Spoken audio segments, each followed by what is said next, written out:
Здравейте! Няма как да не споделя тази красота за вас.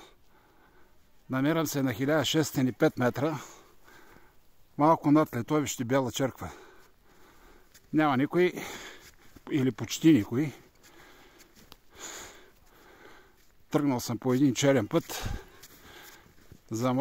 За мой късмет е минало АТВ и малко отъпка. Не, че снега е към 40-50 см по моя преценка. Погледнете за какво става дума. Всичко е действено. Последният сняг е валял снощи. Сърцето не ми издържа да се кача тук, въпреки че съм малко болен. Но при тази красота, каквото ще да става, няма как да не дойда тук. Така, по-късно ще кача снимки с дрон от конната база Стела и други неща. За сега, чао, чао, приятели!